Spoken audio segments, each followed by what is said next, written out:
Pega o link, espalha geral, porque vai ser uma bênção. Agora pega a sua Bíblia e abra, por gentileza, no Evangelho segundo escreveu Mateus, no capítulo de número 5.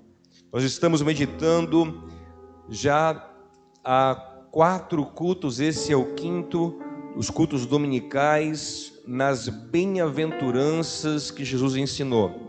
O início do Sermão do Monte, o sermão mais importante da história, as palavras mais importantes já proferidas por um homem, o discurso mais revolucionário da história. E o Sermão do Monte começa com as bem-aventuranças. Nós meditamos já em 4 delas. Se você não participou, você pode, quando acabar esse culto, assisti-las. Estão todas aqui nesse canal, em ordem. E hoje vamos meditar na 5ª das bem-aventuranças do reino de Deus. Lembrando que o termo bem-aventurado é o grego makarios, que significa feliz, definitivamente feliz. Feliz de maneira plena, uma felicidade que não é mais abalada. Não é que o makarios não possa estar triste, o makarios pode estar triste, mas o makarios, ele é feliz. A sua tristeza é sempre circunstancial e a sua felicidade, ela é perene, ela é profunda no seu coração. É a felicidade do próprio Cristo, que nós explicamos aqui na primeira mensagem. Bem-aventurados os pobres de espírito, que Jesus era um homem pleno em felicidade, e ele tinha uma felicidade e uma paz exclusivas, que só podem receber aqueles que estão ligados a ele através da obra da cruz e através da presença do Espírito dele em nossas vidas. Mateus capítulo de número 5, vamos orar, depois a gente vai ler e meditar. Pai querido e amado, Tu és maravilhoso e eu te dou graças porque Tua bondade tem nos guardado. Eu te peço, Senhor, que em nome de Jesus o Senhor fale com a Tua igreja agora através da Tua poderosa palavra. Me usa por misericórdia, abre os corações e as mentes e cura, restaura, renova, nos alinha enquanto meditamos na Tua palavra. É o que eu te peço no nome de Jesus. Amém. Mateus 5, versículo 1 diz: Jesus, vendo a multidão, subiu ao monte e, assentando-se, aproximaram-se dele os seus discípulos, e abrindo a boca, os ensinava, dizendo: Bem-aventurados os pobres de espírito, porque deles é o reino dos céus. Bem-aventurados os que choram, porque eles serão consolados. Bem-aventurados os mansos, porque eles herdarão a terra. Bem-aventurados os que têm fome e sede de justiça, porque eles serão fartos. Bem-aventurados os misericordiosos, porque eles alcançarão misericórdia. Essa é a bem-aventurança que vamos meditar agora. Bem-aventurados os misericordiosos, porque eles alcançarão misericórdia. A palavra misericórdia do português vem de uma junção de palavras latinas. Miseris, cor, dare. Miseris, miséria, cor, coração, dare, dar. Ou seja, misericórdia significa dar o coração ao miserável. É colocar a miséria alheia dentro do seu próprio coração. É sentir a dor do miserável de maneira profunda. Misericórdia é algo que acontece muito profundamente no coração do homem. Lembre que Jesus muitas vezes era reportado nos evangelhos como estando sendo movido de íntima compaixão. Isso é a misericórdia. É uma compaixão que não é superficial. É uma compaixão muito profunda, onde você consegue perceber, sentir a dor do outro. Quando Paulo fala sobre misericórdia em Colossenses 3,12, ele fala que nós temos que ter em entranhas de misericórdia, ou seja, misericórdia em nossas entranhas. Poderia também ser misericórdia nos nossos intestinos. É algo que nos remexe muito profundamente por dentro. E como isso é possível? Como eu posso sentir a miséria, isso é, a carência, a dor, o sofrimento do outro, tão profundamente em mim, que isso remexa com os meus intestinos, me revire por dentro, como se eu mesmo estivesse sofrendo. A única forma disso acontecer é através de uma identificação plena. Quanto mais identificado eu estou com o sofredor, mais eu sou capaz de colocar suas misérias em meu coração. Dar o meu coração ao miserável. Grave isso, miseris cordare, dar o meu coração ao miserável. O meu coração é entregue a ele quando eu consigo me identificar com ele. Se você observar, a sociedade funciona assim. Quem mais consegue dar o coração a projetos que lutam contra o câncer, por exemplo? Pessoas que tiveram câncer ou pessoas que tiveram vítimas de câncer na sua família. Quem mais consegue dar o coração aos viciados em drogas? As pessoas que passaram por esses vícios ou pessoas que tiveram parentes viciados. São as pessoas que mais conseguem identificar, são pessoas que estão próximas da dor alheia. Por isso que em Hebreus capítulo 4, versículo 15, diz o seguinte: nós não temos um sumo sacerdote, isso é Jesus, que não possa se compadecer das nossas fraquezas, mas pelo contrário, temos um sumo sacerdote, que como nós foi tentado em tudo, mas não pecou. Ou seja, Cristo, ele é pleno em misericórdia, porque ele conseguiu se identificar com todo tipo de tentação, todo tipo de sofrimento, todo tipo de aflição. Mesmo não sendo contaminado com o pecado, ele esteve ali muito próximo, convivendo com pecadores, convivendo com miseráveis, convivendo com aflitos, lutando com tentações, lutando contra o diabo, lutando contra as misérias deste mundo caído, e por isso ele consegue o tempo todo ser um homem movido por misericórdia, movido por íntima compaixão. E aqui a palavra movido é muito importante, porque a misericórdia genuína, ela não se torna real apenas nos embrulhos que eu tenho no estômago, no aperto que eu tenho no coração, nas reviravoltas intestinais ou num peso na minha consciência. A misericórdia genuína, ela me move. O tempo todo os evangelhos dizem que Cristo era movido para fazer alguma coisa em favor do miserável, por causa da misericórdia, por causa da sua íntima compaixão, como em Marcos capítulo 1, versículo 41, por exemplo, entre outros muitos textos. Uma das coisas que eu acho mais lindas em Jesus, quando nós pensamos na misericórdia que ele carregava no coração, é quando Mateus encaixa nele com muita precisão, identifica que o texto se aplica a ele naquele contexto, a profecia de Isaías 42:3. Mateus encaixa ela em Jesus, em Mateus 12:20, quando ele fala o seguinte: ele não esmagará a cana quebrada, nem apagará o pavio que fumega. Pensa, é muito comum moer a cana. É moendo a cana que nós temos aquele extrato do qual tiramos o açúcar. É moendo a cana ou cortando a cana que nós usamos ela. Mas o texto fala que o Messias, isso é Jesus, não tem prazer em moer uma cana quebrada. Ele não tem prazer em apagar um pavio que já está quase apagado, fumegando. Isso fala da vida de um homem quebrantado, de um homem fraco, de um homem arrependido aos pés dele. Ele não tem nenhum prazer de tripudiar sobre o fraco, não tem nenhum prazer de chutar o caído. Isso é misericórdia, é empatia com a fraqueza, é empatia com o caído. Se eu vejo um caído, a minha vontade não é pisar, é levantá-lo. Se eu vejo um doente, o meu impulso não é virar o rosto, é curá-lo. Se eu vejo um pecador, a minha vontade é restaurá-lo, porque de alguma forma eu me identifico com ele.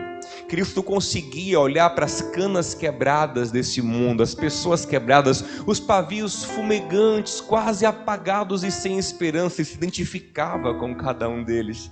Ele percebia a dor que cada um deles carregava no seu coração. E qual é o grande segredo para que nós possamos desenvolver misericórdia no nosso coração? É algo muito simples. Vamos perceber o que é prometido em outras bem-aventuranças? Vamos lá? Primeiro, bem-aventurados os pobres de espírito, porque deles é o reino dos céus. Ou seja, ele tem pobreza de espírito, carência espiritual, miséria espiritual, e ele herda, ele recebe o reino dos céus. Bem-aventurados os que choram, eles vão receber choro? Não, vão receber consolo. Bem-aventurados os mansos, porque vão herdar a terra. Algo diferente da mansidão os completa. Bem-aventurado quem tem fome, sede de justiça. Por quê? Porque serão fartos. Ele tem uma carência e ele recebe a provisão da sua carência. Agora olha como muda aqui. Bem-aventurados os misericordiosos. Por quê? Porque herdarão terra? Porque receberão algum tesouro celestial? Até receberão, mas é isso que o texto fala, porque eles serão consolados ou porque eles serão saciados da sua misericórdia? Não. O texto fala: bem-aventurados os misericordiosos, porque eles alcançarão misericórdia. Ou seja, a grande ideia é: aquele que é misericordioso também é um miserável. O misericordioso é alguém que entendeu que ele também é miserável e por isso ele consegue se identificar com a miséria alheia.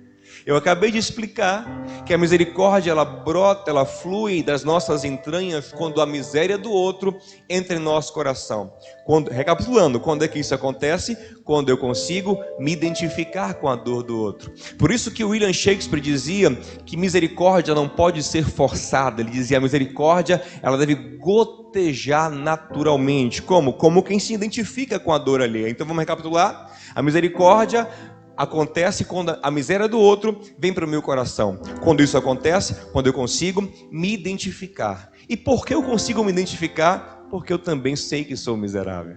Então, quando eu compreendo que sou miserável, a misericórdia começa a fluir do meu coração. Quanto mais eu compreendo que sou miserável, mais a misericórdia flui do meu coração.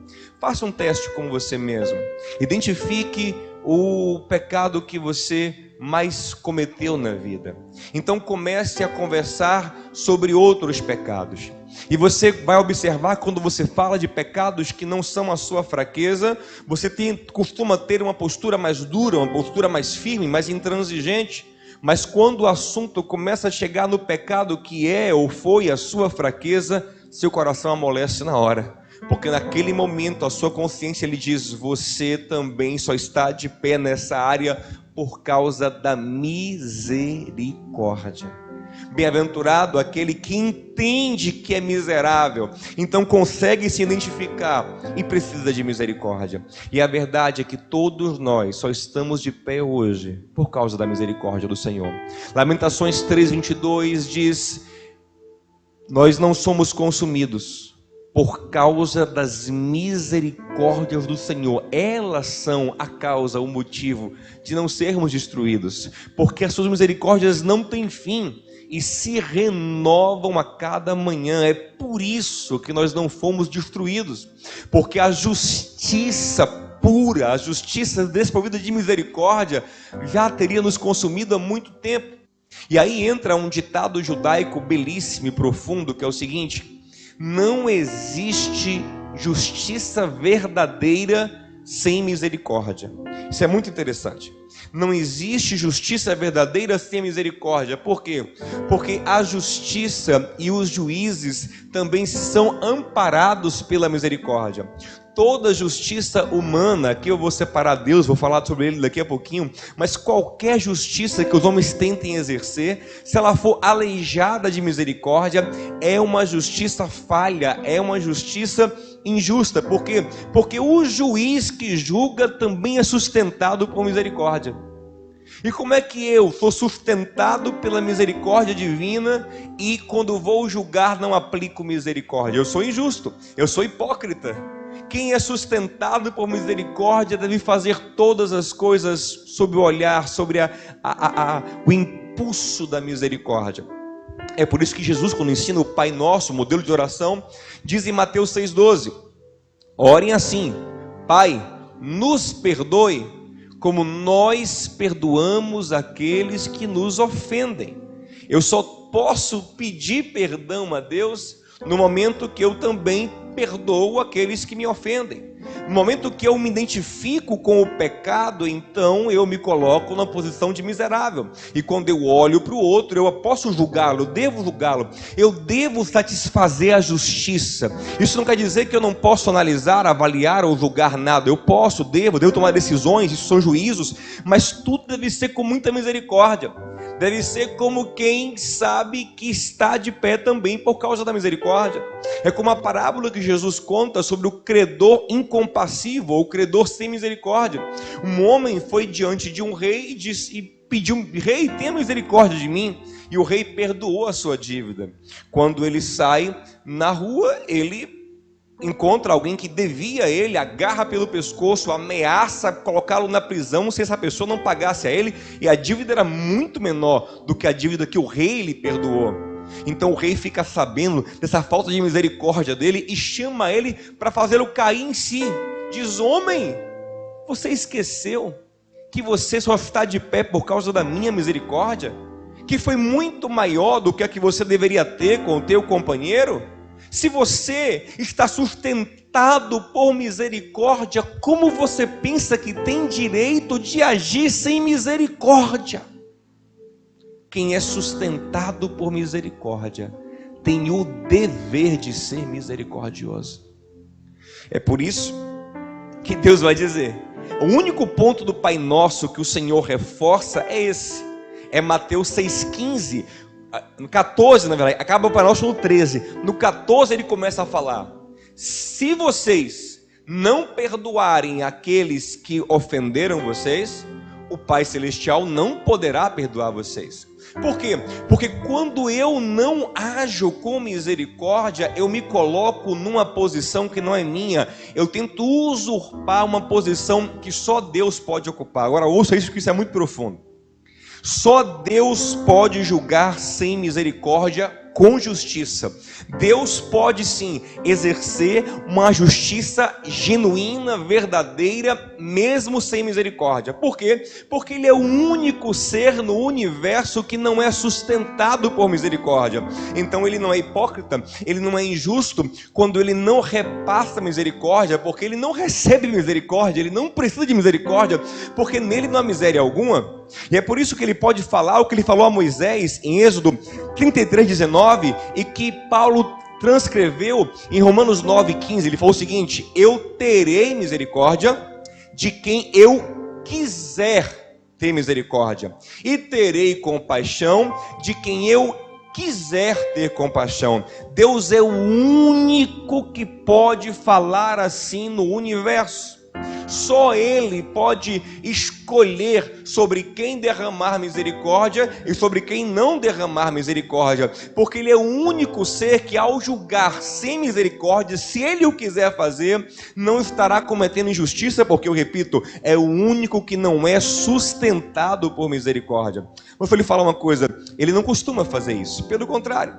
No Salmo 145, versículo 9, diz assim: o Senhor é bom para todos, e a sua misericórdia alcança todas as suas criaturas. Na verdade, tudo que existe e subsiste hoje no universo é sustentado pela misericórdia do Senhor.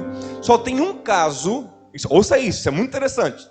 Só tem um caso na Bíblia onde há uma sentença, há uma palavra que diz que Deus agirá sem misericórdia, que Ele julgará sem misericórdia.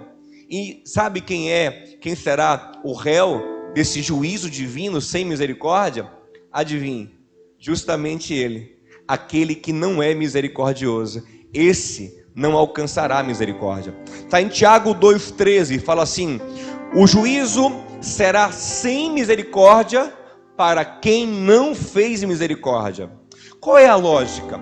A partir do momento que alguém não é misericordioso, vamos recapitular, se ele não é misericordioso, ele não se identificou com o miserável, ele não colocou a miséria alheia no seu coração. E por que ele não fez isso? Porque ele não percebeu que ele também é miserável, por isso não se identificou. Ele não tem a base das bem-aventuranças. Expliquei isso no primeiro culto. Toda a base é a pobreza de espírito. Ele se acha pleno, ele se acha justo, ele é como a igreja de Laodiceia: estou pleno, de nada tenho falta. Quando ele se coloca nessa posição, ele está dizendo: Deus, eu não preciso de misericórdia, me julga com a mais pura justiça, sem misericórdia. Então Deus dá a ele o que ele quer. Deus trata essa postura soberba dele da maneira justa. Se você não se reconhece miserável, eu vou te julgar sem misericórdia, eu vou te julgar na mais pura justiça. Será que você pode escapar? E não, nós não podemos escapar, porque Romanos 3,10 diz: não há um justo, um só sequer. Se nós somos justificados hoje, somos também justificados pela misericórdia. A justificação de Cristo em nossas vidas acontece não porque nós alcançamos, batemos uma meta, fizemos uma obra tal que então obrigue Cristo a derramar sobre nós o seu sangue. Pelo contrário, éramos miseráveis, pecadores, condenados, e Ele graciosamente, com o coração cheio de misericórdia, nos justificou, trocou de lugar conosco, se identificou conosco na cruz. Então nós somos justos pela misericórdia. E qualquer um que receber uma sentença divina sem misericórdia estará terrivelmente condenado. Mas esse receberá. Quem receberá? Aquele que não é misericordioso. Mas quanto mais misericordioso eu sou, mais eu me coloco diante de Deus como miserável, e mais aberto eu estou para receber a misericórdia divina. Eu vou encerrar a mensagem de hoje, espero que você esteja compreendendo tudo, mas eu vou encerrar com um texto icônico sobre o tema dos evangelhos. João capítulo de número 8. Jesus está com seus discípulos quando aparece um grupo de fariseus e escribas trazendo uma mulher flagrada em adultério. Colocam aquela mulher diante de Jesus, e os homens que a trazem já estão com pedras na mão para executá-la. Então eles pressionam o mestre, provocam Jesus dizendo: mestre, apanhamos essa mulher em adultério, a lei manda que ela seja apedrejada. Jesus percebe que eles querem exercer um juízo sobre a mulher sem misericórdia. Eles querem a mais pura justiça. Sabe o que o Senhor faz? Não diz nada a eles. Se curva no chão e começa a escrever alguma coisa no chão. O Evangelho de João não diz o que ele estava escrevendo, mas eu imagino que ele, pelo contexto, que ele começa a escrever ali uma lista de pecados. É o que me parece. Observe se não parece isso. Ele começa a escrever algo no chão. Os homens então insistem com ele: mestre, e aí? Vamos apedrejar ela? E Jesus então disse: vocês querem apedrejar? Tudo bem. Agora é o seguinte: quem estiver sem nenhum pecado, atire a primeira pedra. Ou seja, vocês querem exercer um juízo sem misericórdia? Eu concordo, mas só se nenhum de vocês for miserável, se nenhum de vocês carecer de misericórdia. E o texto fala que ele fala isso e volta a escrever no chão, que eu imagino ser uma lista de pecados. Aqueles homens vendo o Senhor escrever no chão, talvez pecados, pensando: meu Deus, será que eu preciso de misericórdia? O Senhor lembrou a ele os seus próprios pecados, e na mesma hora a misericórdia brota no coração deles.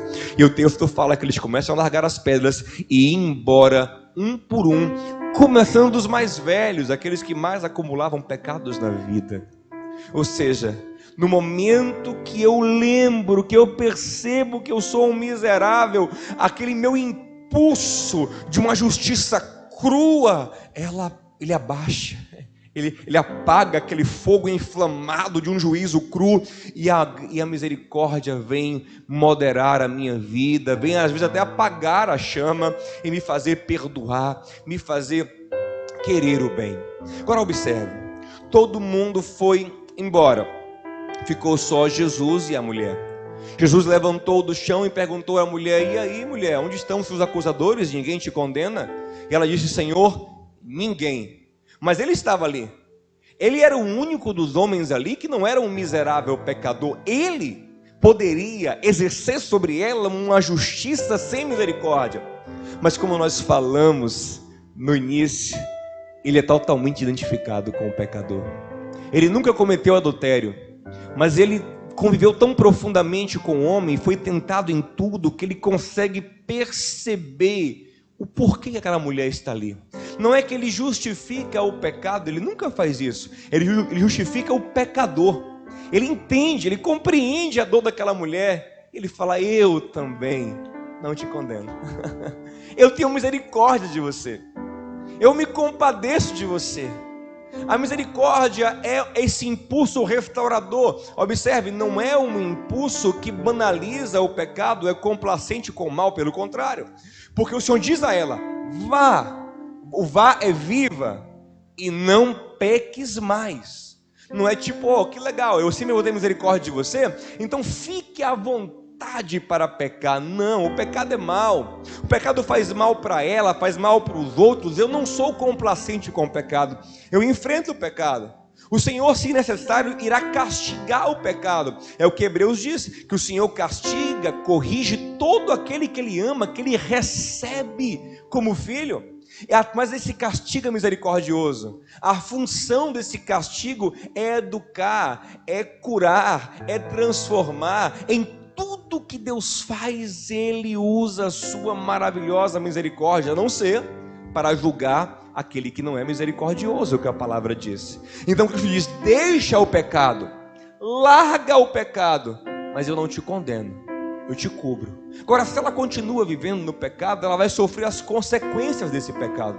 Se ela morre sem ser coberta pela misericórdia da cruz que apaga os pecados, ela vai sofrer consequências eternas desses pecados. Mas eu quero que você entenda, é que quando Jesus disse àqueles homens: quem não tiver pecado, atire a pedra, todos lembraram que tinham pecado e a misericórdia brotou no coração. Então a misericórdia que brota por identificação com a miséria alheia. E Jesus, mesmo sem pecado, consegue se identificar comigo e com você. Bem-aventurado o misericordioso, porque ele vai alcançar misericórdia. Eu quero orar com você já quero preparar a ceia do Senhor. A ceia que é um grande símbolo da misericórdia. É um grande símbolo de um favor, de uma graça que nós não merecíamos de jeito algum. Eu gosto quando a gente aplica misericórdia no texto do filho pródigo. O texto diz que o filho vai para casa dizendo: eu ofendi meu pai, pequei contra os céus, pequei contra o meu pai. E o pai não quer saber disso. O pai o abraça como um filho amado. O pai não dá a ele o castigo que ele merece. Isso é o abraço da misericórdia. E depois o pai dá a ele uma festa, que é a graça, dar a ele o que ele não conquistou. A misericórdia, ela abre a porta para a graça. Você não só é perdoado, não só é restaurado, como começa a receber coisas que você não conquistou, que você não merecia. Mas isso acontece quando o meu coração também é misericordioso. Quando eu olho para a miséria do outro e eu digo: poderia ser eu, quem sabe era eu ontem, poderia ser meu filho, minha filha, e como eu agiria? Já vi tantas pessoas colocarem sobre o outro julgos tão pesados, juízos tão determinantes, tão decisivos. Como está em moda hoje nas redes sociais, pessoas que por qualquer coisa cancelaram, ou até por uma coisa grave, cancelaram alguém da sua vida. Entretanto, quando os mesmos fatos, ou fatos parecidos, fatos similares aconteceram com ele ou com a sua família, de repente ele queria misericórdia. Era como Davi quando ouviu a história que Natã contava, a parábola que Natã contava sobre um homem que roubou a ovelha, o rico que roubou a ovelha do seu vizinho pobre. para matar sua necessidade, para satisfazer seus caprichos e alimentar um convidado, ele ficou furioso e falou: esse homem merece morrer. Quando Natan apontou para ele e falou: Davi, esse homem é você. Quando Natan identificou ele com o pecado, o Salmo 51, que é o salmo da confissão do pecado dele, a primeira coisa que ele fala: Senhor, me trata segundo a tua misericórdia. Quando nós nos vemos no lugar do fracasso, do pecado, da falha, do erro, da dependência, da vulnerabilidade, então a gente percebe: meu Deus, o que seria de mim sem misericórdia? Eu não tenho um direito de não ser misericordioso. Eu não tenho um direito de me arvorar como alguém que vai encarar a justiça pura. Quantas pessoas batem no peito e falam: eu gosto das coisas justas, eu gosto das coisas certas, comigo é tintim por tintim, não abro mão de nada, não passa uma vírgula. E Deus do céu te olha e diz: eu sei como é. Ah, se não fosse a minha misericórdia, você já estaria há muito tempo destruído. As misericórdias do Senhor são a causa de não sermos consumidos. Todos nós somos sustentados por misericórdia. Deixa Deus sensibilizar o teu coração para a miséria alheia, para a fraqueza alheia, para a falha alheia. Coloca a miséria do outro dentro de você. Se coloca no lugar dele, se perceba no lugar dele. Faça como Jesus fez.